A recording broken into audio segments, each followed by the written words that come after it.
With me, I want to make sure that when I called this press conference a few weeks ago and I asked the governor for a forensic audit, many of you said, well, where's the evidence? And I'll say to the liberal media, I'll say to Atlanta Journal and Constitution, the evidence is there. You just don't want to find it, or you don't want to ask for it. The there is really there. Now, I have Garland Favorito with me. He is with an individual nonprofit organization that's not here to support my campaign, that's not here in any way to endorse me. But as you know, his 501c3 is fighting for election integrity and in the courts right now trying to move forward with a forensic audit.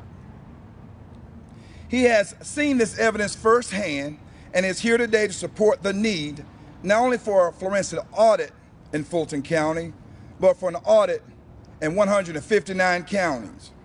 So with that being said, we're going to have Garland come up and say a few words. Garland? All right. Thank you, Vernon. I'm going to be very quick. I just want to say that everything that Vernon has talked about today is a matter of public record. It's this public record information. It's not proprietary to our court case. If it was, I couldn't talk about it today. But you can do your own research out there and determine whether or not what Vernon has said is true. David Cross, one of our members, has been working on this with me for months. He's done some incredible research that has been, a lot of it has been reported on just in the last couple of days. Just let me give you a couple of examples that some of the things that David and I had come up with. We have found numerous batches from the public record that are 100 to nothing for Biden over Trump. We've got 4 batches, 100 to nothing. Biden, Trump. Biden 100, Trump nothing. Batch 3, Biden 100, Trump nothing. Batch 4, Biden 99, Trump 0. These are statistical impossibilities. Everyone would know that. Another group of batches, Biden 100, Trump 0. Biden 100, Trump 0. Biden 150, Trump 0. Biden 200, Trump 0.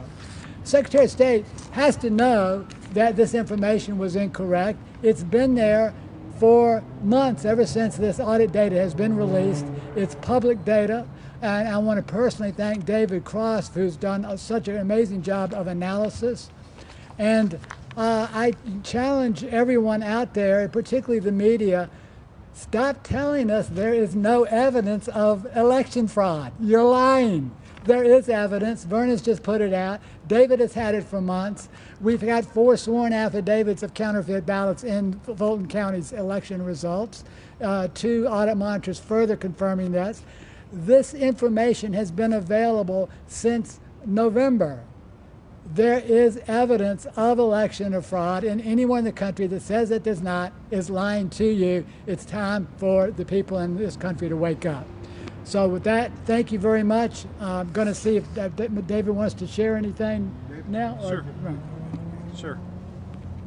My name is David Cross. I own an investment company called U.S. Asset Management up in Duluth, Georgia. I'm a 30-year veteran in crunching numbers, and so this is what I do for a living.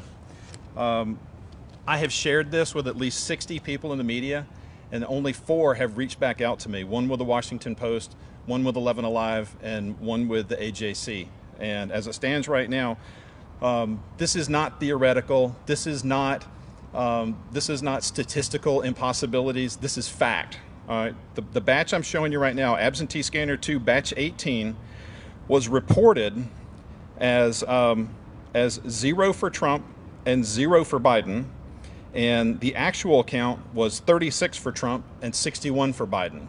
That's a fact, and we've got the ballots printed out to prove it. If you want to count them yourself, I'm happy to send them to you. So we have over 200 instances of this where things were either incorrectly counted, not counted at all. We've actually got disenfranchised voters whose votes were never counted, or at least we believe they were never counted because they weren't reconciled on the risk limiting audit. And with that, it speaks to the fact that a dollar bill counter at a bank can count more accurately than a $208 million system that the taxpayers of Georgia are on the hook for. Thank you. Vernon, can I say one last thing? Vernon, I just want to make one more point real quickly. The need for this statewide audit that Vernon has called for.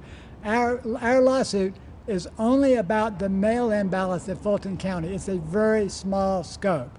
What we know from the analysis that we've done is that this is not limited to Fulton County.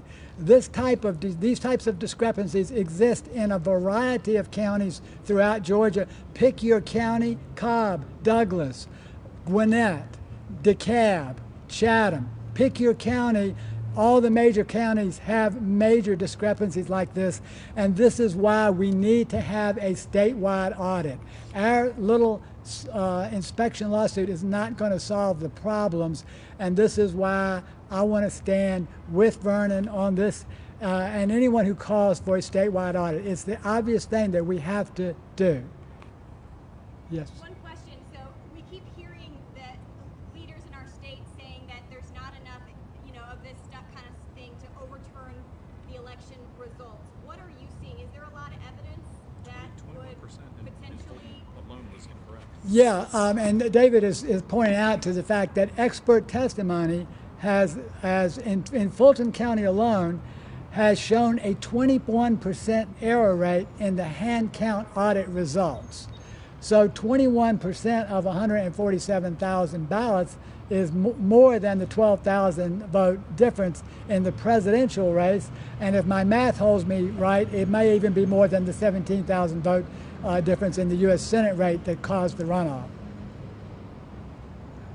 Thank you, Ron. Thank you. From day one, I said there was a dead cat on the end of this line. I said it in November after the elections, and I asked the governor to call for a special session and to call for a forensic audit. He ignored it.